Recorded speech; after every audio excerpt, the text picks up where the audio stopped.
Bismillahirrahmanirrahim. Assalamualaikum warahmatullahi wabarakatuh.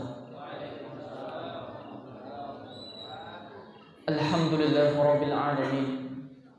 Wa bihi nasta'inu ala umuri dunya waddin.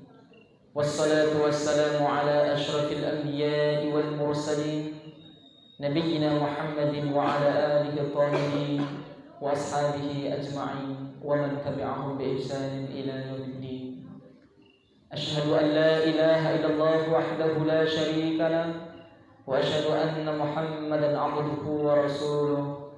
Faqala ta'ala ya ayyuhalladzina amanu taqullaha haqqa tuqatih wa la tamutunna illa wa antum muslimun. Amma ba'du, yang kami hormati para orang tua kami, wabil khusus pengurus Masjid Al-Hidayah, yang kami hormati pula para orang tua kami, tokoh masyarakat, para alim ulama, dan seluruh hadirin wal hadirat, bapak ibu orang tua kami, jamaah yang dimuliakan Allah Subhanahu wa ta'ala. Mari kita bersyukur kepada Allah. Tidak bosan-bosan kita ucapkan alhamdulillah rabbil alamin. Semoga senantiasa Allah pilih kita menjadi hamba-hambanya yang pandai mensyukuri nikmatnya, untuk bisa menggunakan segala apa yang Allah berikan kepada kita, untuk senantiasa memperbanyak bekal kita sebelum kematian menjemput kita, yakni bekal takwa.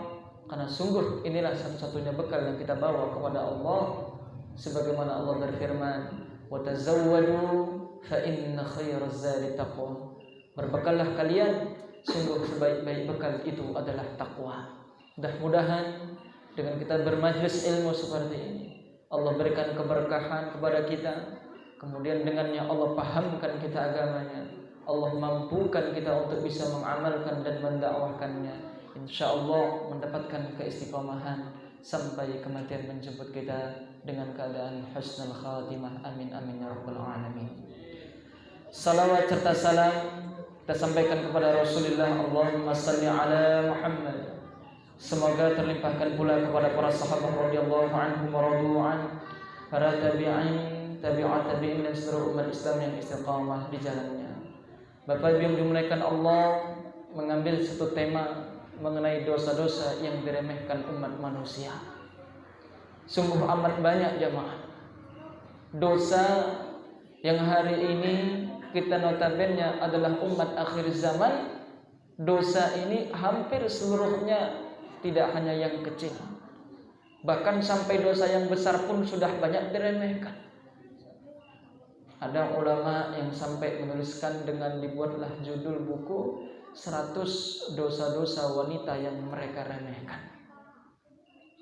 Kita lihat memang nyaris rata-rata betul-betul diremehkan oleh umat manusia itu dosanya. Dan tentunya dengan satu pertemuan ini tidaklah mungkin kiranya kita bahas 100 dosanya.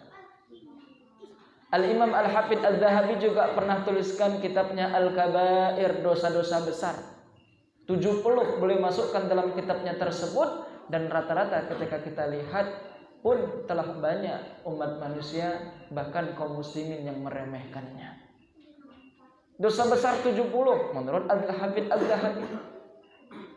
Dan ternyata kalau kita lihat 3 abad setelah beliau, lahirlah Al-Imam Ibnu Hajar Al-Haytami rahimahullah. Beliau punya buku namanya Az-Zawajir an Iqtirafil Kabair.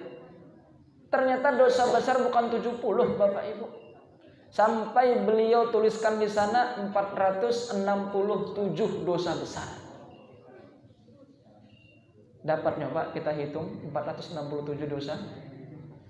70 saja mungkin kalau kita hitung satu persatu, satu orang satu dosa sebutkan, paling syirik, zina, mencuri, membunuh, sihir, tidak sholat, tidak zakat, tidak haji, tidak puasa, apalagi Pak, riba, namimah, dusta, durhaka. Sampai nggak 70 kita coba hitung itu. 70 itu hitungan minimal dosa besar. Dimana kita tidak sanggup mungkin menghitung atau menghafal 70. Bagaimana lagi kalau sampai 467 dosa besar dalam Islam kita. Jangan dimuliakan Allah Subhanahu wa taala, memang ya panitia memberikan judul yang sangat amat menarik di malam yang mulia ini, untuk sekali-kali mari kita kaji dosa itu apa saja dan bagaimana konsekuensinya. Karena kalau mengetahui yang buruk-buruk, yang dosa-dosa, sehingga kita ya tidak akan mengamalkan. Ibarat kalau kita jalan, tidak kita tahu mana yang lubang besar, mana yang paling dalam. Ini udah dalam, Pak. Supir kita tadi mengatakan, ya Ustadz Abu Jimam, oh nanti di sana ada yang lebih dalam lagi. Kemudian ada yang memberitahu, yang kereta ke sana, ke arah kanan dari Ustadz ya. Kalau tidak kita diberitahu atau kalau tidak kita tahu, masuk mungkin boleh jadi ya knalpotnya kemasukan air, kemudian boleh jadi macet. Udah ada korban belum? Oh banyak. Ya. Ada pejabat yang lewat enggak? Sering juga. Oh mungkin pas lagi merem mungkin. Oh mobilnya tinggi, enggak kerasa ya. Kalau kita tidak mengetahui mana lubang, boleh jadi kita terjang saja. Akhirnya kemasuklah kita ke lubang. Maka begitulah pentingnya kita mengetahui yang besar-besar dosa-dosa itu apa saja. Kita harus mengetahui mana saja yang haram-haram, untuk apa? Untuk ditinggalkan. Karena takwa itu dua, al-imtitsalu bi awamirillah, mengamalkan perintah Allah, wajtinabun nawahi, meninggalkan larangan Allah. Bagaimana orang dikatakan bertakwa, dia tidak tahu mana yang wajib sehingga dia mengamalkan. Bagaimana dia juga bertakwa, dia tidak tahu mana yang haram sehingga dia bisa tinggalkan. Jadi intinya ilmu. Dan harus diilmui mana dosa-dosa besar itu. Kalau tidak tahu, ya terkadang kita amalkan, masa sih dosa? Diingatkan, enggak boleh. Enggak apa-apa. Kulihat tadi temanku juga begitu. Malah jadi dalil temannya, Pak. Ada juga yang berdalil, saya lihat bapak itu pakai lobe-nya. Sini lobe juga bilang. Pakai lobe juga begitu. Udah jadi dalil. Yang pakai lobe, katakanlah dia berbuat yang Allah haramkan. Walhasil masyarakat yang awam melihat, oh berarti dibolehkan. Dalilnya enggak Quran Sunnah lagi. Mohon maaf, bahkan sampai mungkin ada bapak yang udah berangkat haji. Itu kadang di masyarakat jadi dalil. Dia mau berbuat apa? Nah itu saya lihat seperti itu bapak itu. Maka harus dengan ilmu. Dan harus diilmui mana saja dosa-dosa besar. Ya, para ulama salaf kita sudah sampaikan, ya ketahuilah yang benar-benar untuk Anda amalkan, dan sebaliknya ketahui pula lah keburukan-keburukan untuk Anda hindari. Kalau Anda tidak tahu mana yang haram, Anda boleh jadi mengamalkannya, memakannya, ya. Apalagi dalam hal haram ini, baik itu dari pekerjaan kita, baik itu dari amal perbuatan sehari-hari kita. Jamaah yang dimuliakan Allah Subhanahu wa taala, ala kulli hal, mayoritas dosa-dosa yang diteruskan ulama dalam kitab-kitabnya hari ini sudah banyak diremehkan. Jadi kalau judul besarnya kita malam ini dosa-dosa yang diremehkan oleh manusia, ini dari yang mana dulu yang mau dibahas Bapak Ibu? Kalaulah diremehkan oleh manusia hari ini rata-rata dosa-dosa itu, baik yang besar apalagi yang kecilnya, ya. Memang karena kita berada di akhir zaman, Bapak Ibu. Orang berada di akhir zaman itu, ya, untuk mereka melihat, memandang sebuah dosa, itu amat sangat mereka remehkan sekali, Bapak Ibu. Tersebut dalam sebuah hadis Nabi kita Shallallahu Alaihi Wasallam katakan, akan datang nanti zaman, tentunya di akhir zaman, la yubalil mar'u bima akhadha minal mal. Orang itu sudah tidak lagi peduli dari mana dia dapat hartanya. Amin halal, amin haram. Dari yang halal ataukah haram tidak lagi peduli. Akan datang zamannya, kata Rasulullah Sallallahu Alaihi Wasallam. Kira-kira ini hadis udah terbukti belum? Sudah terbukti belum? Sudah. Akan datang zaman, satu masa yang tidak lagi dipedulikan dia dapat hartanya dari mana. Apakah dari harta yang halal ataukah sebaliknya yang haram, enggak lagi peduli. Bahkan saking kan tidak pedulinya lagi dia, apa yang dia hasilkan dari nafkah yang dia cari, apakah halal apakah haram, terkadang ya tercetuskan pula lah satu slogan, Masya Allah, ini slogan dari setan nih Pak sebenarnya. Cari yang haram aja susah, apalagi yang halal. Sampai ke perdagangan enggak itu? Slogan seperti ini nih. Yang haram pun susah, bukan lagi yang halal. Kalau lah aku mengkaji, ikut kajian, ini nih harta yang haram begini-begini, mak maulah nggak krojo aku? Katanya lah pula. Makin ngeri pula, takut dia ikut pengajian. Kenapa? Semakin ikut pengajian, semakin tahu mana yang haram. Lari dia. Oh enggak, aku belum siap ikut pengajian. Kenapa? Kok ikut pengajian banyak kesinggung, banyak nanti yang kena pekerjaanku. Ya, kalau udah banyak kena pekerjaanku, ini haram, itu haram, ini riba, itu gharar, itu zalim. Alhasil nggak bisa cari nafkah aku. Masya Allah. Ini udah suudzon sama Allah Subhanahu wa taala. Tidak mungkin Allah bebankan kita untuk cari harta yang halal, kemudian Allah sengsarakan kita. Sedangkan Allah sudah jelas katakan la yukallifullahu nafsa illa wus'aha. Allah tidak akan bebankan kepada kita kecuali apa yang bisa kita sanggupi, Bapak Ibu. Allah bebankan kita cari harta yang halal-halal saja ya. Kemudian kita sengsara, nggak mungkin jamaah. Ya.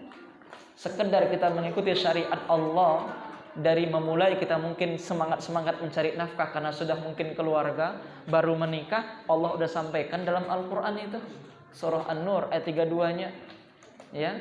Wa ankihul ayama minkum, nikahkan kalianlah orang-orang yang masih single, yang masih jomblo, ya.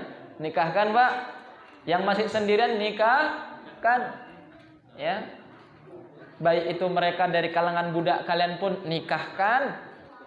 Iyakunu fuqara, kalau mereka awalnya sebelum nikah masih fakir miskin, yughnihimullahu min fadli, Allah akan cukupkan dengan karunia-karunia-Nya. Jadi jelas dalam ayat ini, kalau mau sukses, mau punya harta, menikah. Yo yang belum nikah nih. Hanya dengan dia nikah Allah udah kasih jaminan kaya dia, cukup dia, punya harta dia. Ya paling tidak tamu-tamu pada pulang, ya kan Pak? Tamu undangan pulang buka kado, dapat jam dinding, ya kan? Ada model begitu lagi Pak?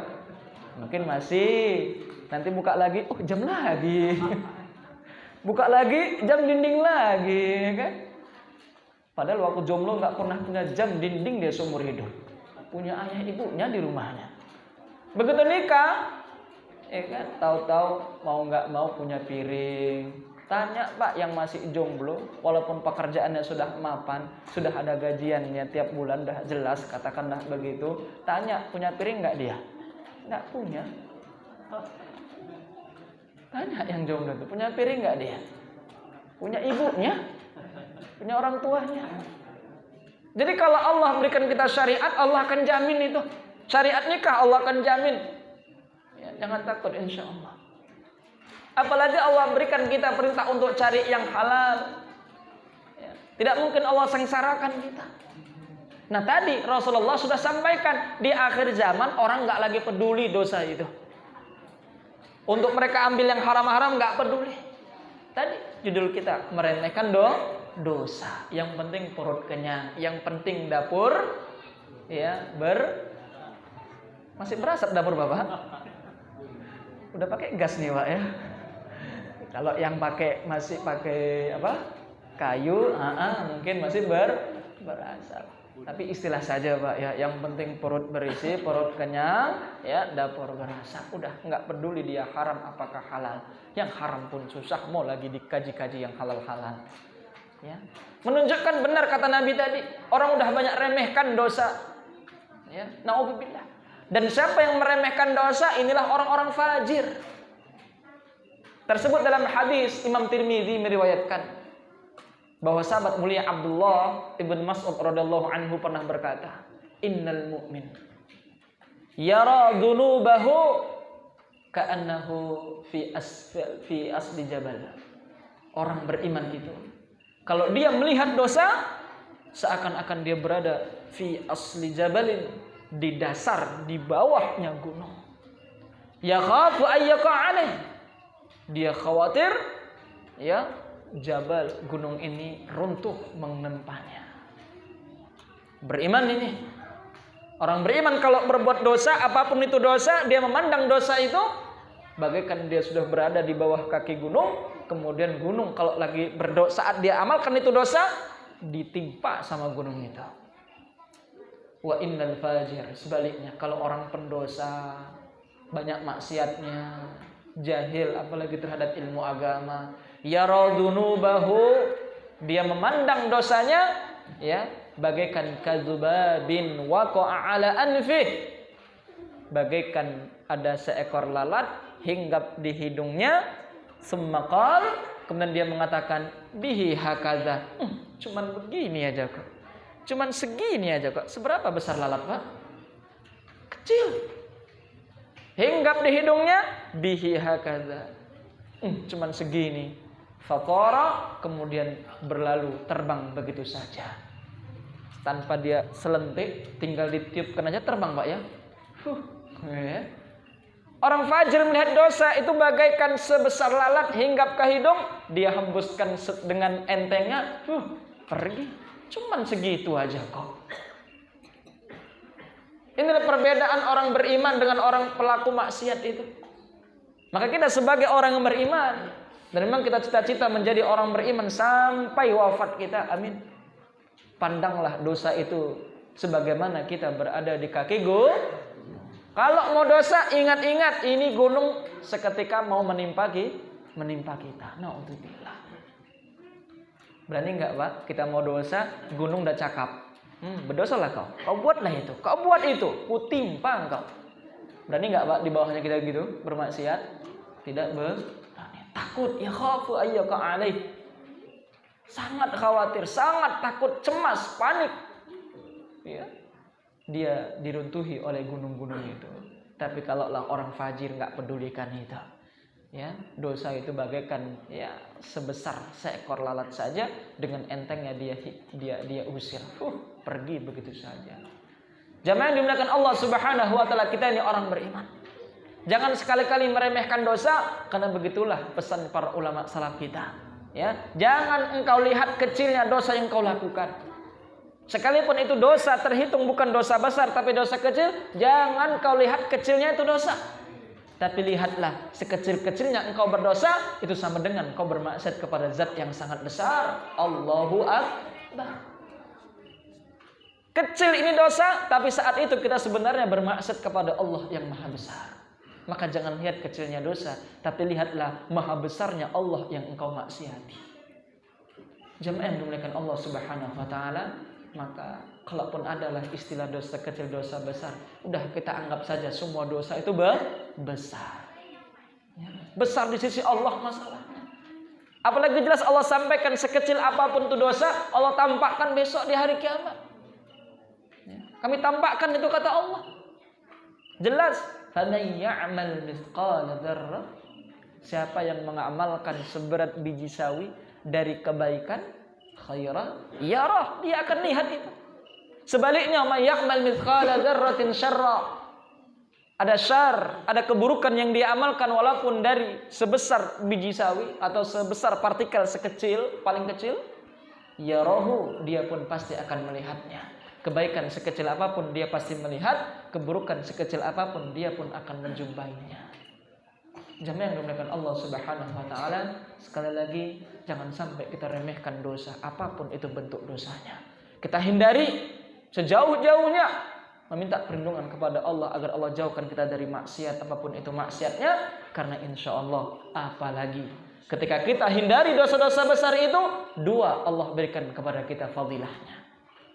Allah sebutkan dalam Quran surah An-Nisa ayat yang ke-30, in tajtanibu kaba'ira ma tunhauna an, jika kalian menghindari diri dari kabair, dosa-dosa besar, ma tunhauna anhu, yang dilarang untuk kalian lakukan, maka kami, kata Allah, berikan kepada kalian dua. Satu, nukaffir ankum sayyi'atikum, kami akan ampunkan dosa kalian, wa nudkhilkum mudkhalan karima. Kedua, kami masukkan kalian ke tempat yang paling mulia, yakni surga. Ampunan dosa dapat, surga pun kita terima. Masya Allah. sekedar tajtanibu kabair, kita hindari dosa-dosa besar itu, Allah berikan dua hal. Yang pertama ampunan dosa, yang kedua dapat surga. Sekedar meninggalkan dosa. Maka kalau sempat kita meremehkan ini dosa, maka Allah nggak akan berikan dua tadi ini. Sebagaimana janji Allah di An-Nisa 31 tadi. Jamaah yang dimuliakan Allah Subhanahu wa taala, mari. Dosa yang mungkin hari ini baru kita tahu berapa sekian puluh dosa besar, sekian puluh dosa-dosa kecil, cobalah kita hindari semampu kita. Allah berfirman dalam Al-Quran, fattaqullaha mastata'tum, bertakwalah kalian kepada Allah semampu kalian. Ketika takwa mengamalkan perintah, maka semampunya kita amalkan perintah. Ketika takwa juga meninggalkan larangan, kita tinggalkan juga larangan juga semampu kita. Meminta kepada Allah. Amalkan juga hadis Rasulullah, doa beliau yang beliau ajarkan kepada kita, ya, Allahumma arinal haqqa haqqa warzuqna tiba'ah. Ya Allah, tunjukkan kepada kami yang benar itu mana, kemudian mampukan kami untuk bisa mengikutinya. Sebaliknya, ya Allah, tampakkan kepada kami mana itu yang batil dan mampukan kami untuk bisa meninggalkannya. Warzuqna jtinabahu. Penting ini jemaah. Kita ketahui mana yang benar, minta juga sama Allah untuk bisa mengamalkan. Minta juga kepada Allah untuk mengetahui mana yang al-batil, kesesatan, yang salah, yang keliru, yang haram, yang dosa-dosa besar. Minta kepada Allah agar Allah tampakkan, Allah beritahukan kepada kita. Namun tidak cukup sampai di situ. Warzuqna jtinabah, mampukan kami ya Allah untuk bisa meninggalkan maksiat itu. Terkadang kami tahu ya Allah mana itu yang benar, tapi kami enggak mampu untuk mengamalkan. Terkadang kami sudah tahu ya Allah mana yang haram, tapi kami juga belum mampu untuk meninggalkannya ya Allah. Masih melirik lagi kami kepada yang haram-haram ya Allah. Apalagi dosa besar tadi yang Rasul singgung, akhir zaman tidak lagi pedulikan dalam hal cari nafkahnya, haram apakah halal. Minta kepada Allah juga sebagaimana doa yang diajarkan Nabi kita yang mulia, Allahumma kfini bihalalika an haramik. Ya Allah, cukupkan aku dengan yang halal darimu saja, an haramik, sehingga kami enggak melirik lagi kepada yang haram ya Allah. Karena terkadang kami ya Allah tahu ini halal, tahu itu haram, tapi terkadang kami merasa kurang cukup, masih kami pelirik ya Allah. Sekali-kali enggak apa-apa lah, besok taubat. Itu mudah Bang. Udah niat dia mau maksiat, besok taubat. Udah pasang nawaitu maksiat, besok taubat. Minta kepada Allah doa sebagaimana yang diajarkan Nabi kita tadi itu. Wa aghnini bi fadlika amman siwak, dan cukupkan aku ya Allah hanya dengan karuniamu. Tidak aku lagi membutuhkan kepada zat selainmu ya Allah. Terkadang Allah berikan kita musibah sakit, Allah berikan kita musibah kekurangan harta, ditagih-tagih pula ya hutang kita, kan begitu. Kita akhirnya kemudian tidak merasa cukup dengan bantuan Allah. Kemudian kita mendatangi ya mereka-mereka yang menawarkan jasa, bahkan jasa-jasa kesyirikan. Diuji oleh Allah, hilang barang mewahnya, barang kesayangan yang mahal. Kemudian dia meminta tolong bukan lagi kepada Allah. Kemana Pak? Ke tukang apa? Ke orang pintarnya itu. Jamaah yang dimuliakan Allah Subhanahu wa taala, terkadang Allah uji kita. Tidak kuat iman kita, kemudian kita pun masih berani mengamalkan yang dosa-dosa itu. Mungkin karena tadi berawal dari kita remehkan dosa ini. Na'udzubillah. Tahu kita haram itu diamalkan juga. Kenapa? Memang ketika ada musibah yang Allah berikan, goyanglah sudah mulai hati iman kita ini. Padahal memang untuk itulah Allah jadikan kita hamba yang beriman. Ketika sudah mendapatkan melalui ujian demi ujian, barulah Allah tahu mana yang benar imannya. Allah sampaikan itu kan dalam Al-Quran surah Al-Ankabut ayat 1, ayat 2. Hasiban nas ayutraku ayyaqulu amanna wa hum la yuftanun. Apakah manusia mengira mereka dibiarkan begitu saja padahal mereka sudah mengatakan amanna, kami telah beriman, Allah biarkan? Enggak ada ceritanya Allah biarkan. Kalau sudah dia mengaku beriman, Allah pasti uji. Siapa yang benar imannya, siapa yang dusta imannya, Allah kasih ujian. Nah di sana ketika ada ujian, terkadang kita meremehkan sebuah dosa. Dia terjang apa yang Allah haramkan kepada kita, naudzubillah. tadi lebih kepada kalau hari ini soal nafkah, soal mata pencaharian, tidak lagi pedulikan itu harta haram apakah tidak. Soal tadi ketika Allah berikan kita ujian penyakit, hilang harta, kemudian kita mendatangi dukun-dukun yang Allah dan Rasul haramkan. Ini karena berawal dari mereka remehkan. Masih banyak yang Pak begitu di sini? Masih banyak. Sakit sedikit dah datangi uak-uak tukang apa itu. Ingat? Karena semata-mata baru diuji sakit, kemudian mendatangi orang pinter katanya. Padahal yang mengatakan orang pinter katanya karena yang datang siapa? Orang-orang jelas itu. Tapi bilang bodoh jangan ngadap kemari lah Pak. Ya. Kenapa yang datangi mereka orang-orang jauh? Karena orang-orang dekatnya udah pada tahu. Ya gimana bisa menggandakan uang? Tapi masih minta mahar sekian katanya. Bisa memberikan pelaris katanya. Ya, kalau dia bisa buat, nggak pasang praktek, nggak buka praktek dia, Pak. Buat toko dibuatnya semua pelaris dinding-dinding tokonya itu lengkap, wallpaper dindingnya semua itu apa? Pelaris. Tapi nggak dia buat. Ya kok juga dipercayai, makanya dia dibilang orang pintar. Kenapa? Yang datangi dia orang yang pintar nggak mungkin bisa bilang dia orang pintar. Minterin ya. Beda Pak ya.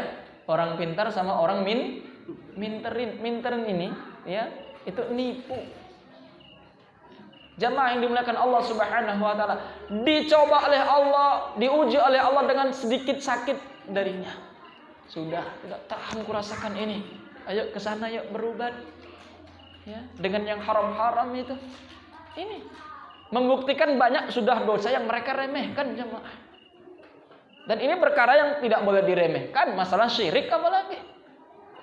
Ya, sampai sana dilihat itu telapak tangannya. Ya, saya dapat cerita baru, belum sampai sebulan. Saya menjenguk keluarga, ya. Ini ada sepupu saya begitu ya. Beliau masih awam soal agama, ya. Juga secara aurat juga belum tertutup dengan bagusnya. Terus Kak bagaimana? Iya, ini kakak diajak abangmu ini pergi ke uak-uak itu. Wah, kaget saya. Begitu dia melihat telapak tangan kakak, bukan apa-apa yang tanya Pak. Mana Kak telapak tangannya? Wah, 2,5 juta. Bukan ngasih tahu penyakitnya ini, penyakitnya itu. Ya telapak tangan 2,5 juta. Kejadian ya Pak. Terus Kak, saya tanya. Kakak udah nggak pakai lama-lama, cuma aja langsung. Nggak iya kawan ini. Rupanya yang iya yang mana Kak? Emang kalau dukun langsung pura-pura dia ini penyakitnya ini juga dipercayai? Ya juga jangan. Cuma alhamdulillah ya, Allah tunjukkan kepada beliau memang ada oknum yang seperti itu. Jamaah yang dimuliakan Allah, ya. Terkadang kita tidak kuat dengan ujian sakit menimpa anak kita. Mohon maaf, dikalungkannya lah benang di mana? Di mana? Pinggang, di tangan. Apa hubungannya benang sama itu? Kalau tadi kunyit taruh ke jidat ibu-ibu yang baru melahirkan, mungkin masuk akal. Mungkin ilmiahnya dapat. Nggak masalah, jangan dibilang syirik Pak ya. Wah ini ibu-ibu apa pula hubungannya baru melahirkan sama kunyit di jidat? Itu sama. Kalau terbukti secara ilmiah boleh, silakan.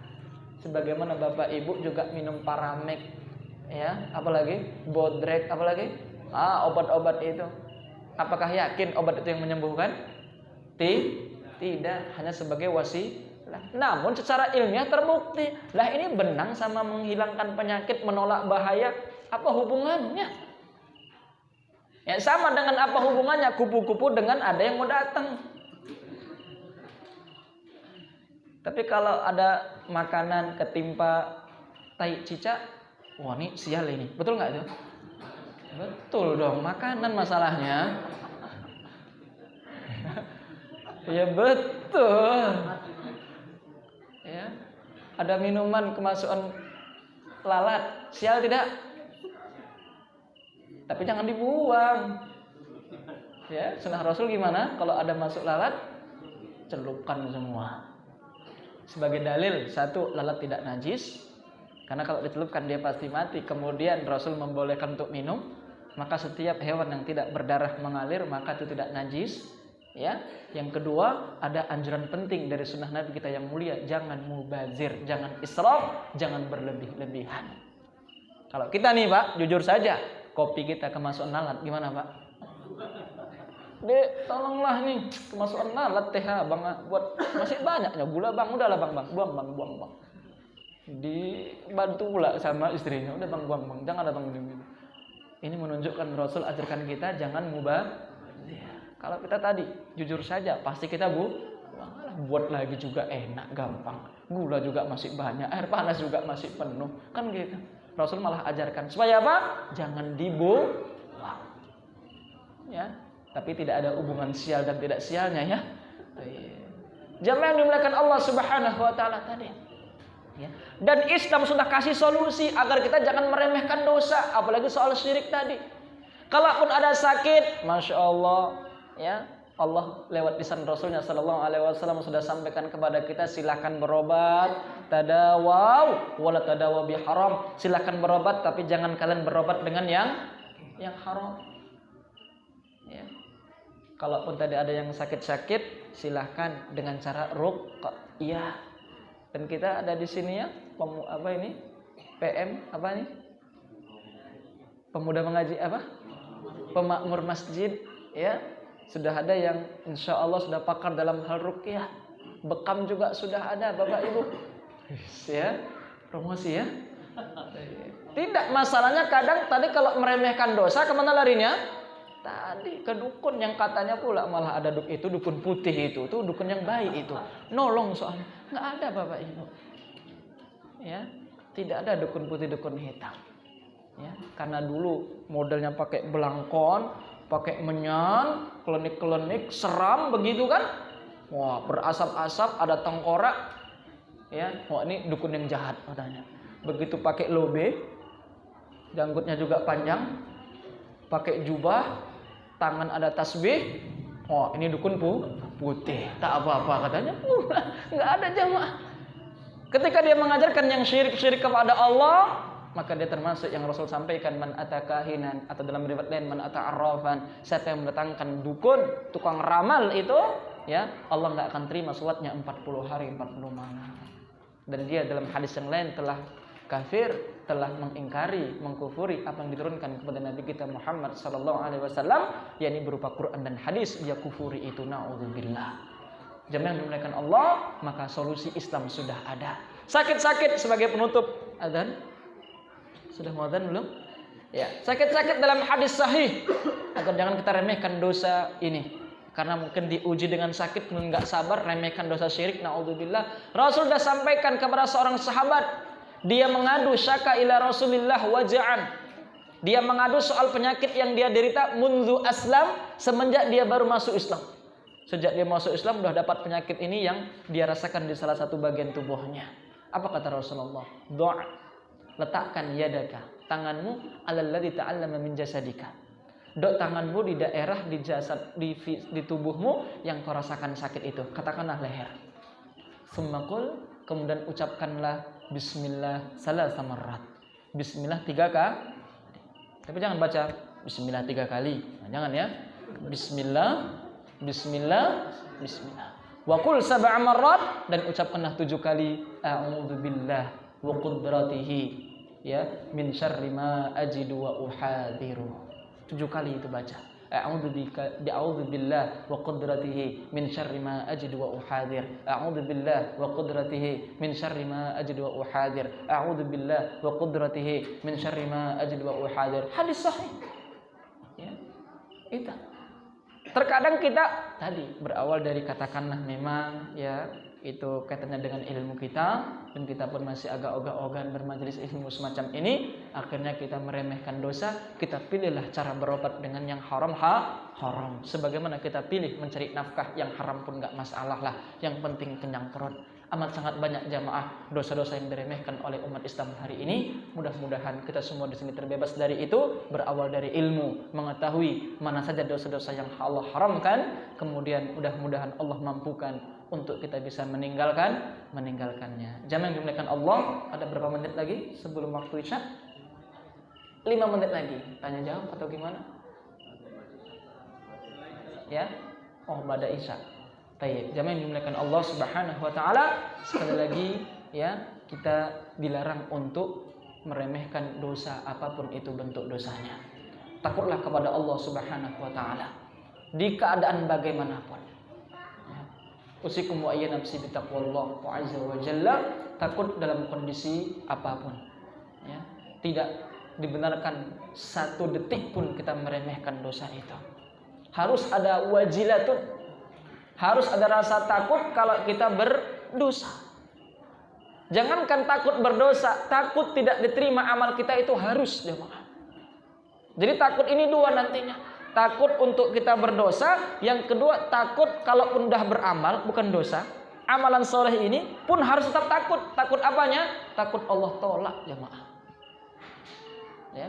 Soal amal maksiat takut untuk jangan mengamalkan. Soal amal soleh pun ada takutnya. Surah Al-Mu'minun ayat yang ke-60. Orang beriman itu punya sifat alladzina yu'tuna ma ataw wa qulubuhum wajilah. Kalau mereka sedekah, mereka memberikan apa yang Allah titipkan dari harta, hati mereka itu takut. Udah beramal pun takut. Padahal amal saleh Allah perintahkan takut kalian orang beriman. Takut apanya? Takut Allah tolak. Sudahkah kita seperti itu? Beramal soleh malah kadang nggak takut. Aku udah beramal kok. Al-Mu'minun surat ke-23. Sifat orang beriman itu di ayat yang ke-60-nya, kalau mereka ibadah, di ayat tersebut disebutkan mereka sedekah, mereka memberikan apa yang Allah titipkan dari harta, wa qulubuhum wajilah, hati mereka itu takut. Apa kata ulama tafsir? Maksudnya saat ibadah apapun ibadahnya, hadirkan rasa takut, harap-harap cemas, jangan-jangan Allah tolak amalnya itu. Itu amal soleh harus takut. Apalagi amal maksiat harus lebih takut, jamaah. Jangan diremehkan. Saking kan takutnya setelah beramal soleh sekalipun, Ibrahim alaihissalam, ya, Allah sebutkan doanya beliau di Al-Baqarah 127, ya, ketika wa id yarfa'u Ibrahimul qawa'ida minal baiti wa Ismail. Ibrahim dengan anaknya Ismail setelah mendirikan Baitullah Ka'bah, apa doa beliau Pak berdua? Ya Allah, Rabbana taqabbal minna innaka antas sami'ul alim. Al-Baqarah 127 itu. Maka apa kata seorang ulama salaf? Ya, dia mengatakan, lihat ini. Kekasih Allah, amalnya luar biasa membangun Ka'bah. Itu pun takut kalau Allah tolak amal ibadahnya. Dengan doanya, Rabbana taqabbal minna innaka antas sami'ul alim. Ya Allah, terimalah amalku ini, sesungguhnya Engkau Maha mendengar dan Maha mengetahui. Kita yang bukan kekasih Allah, amal kita bukan seperti membangun Ka'bah, dengan PD-nya. Yakin Allah terima. Jangan dimuliakan Allah. Mudah-mudahan yang sedikit ini bermanfaat. Insyaallah pada Isya kita lanjutkan diskusi tanya jawab dan semisalnya, ya. Mudah-mudahan ya insyaallah Allah berikan kita kekuatan untuk mengetahui yang dosa-dosa, kemudian memberikan kekuatan untuk bisa kita tinggalkan. Amin ya rabbal alamin. Wassallallahu ala Muhammad wa ala alihi washabihi wasallam. Wassalamualaikum warahmatullahi wabarakatuh. Waalaikumsalam warahmatullahi wabarakatuh. Materi yang mau disampaikan kira-kira. Silakan, terserah. Jawab langsung boleh. Alhamdulillah.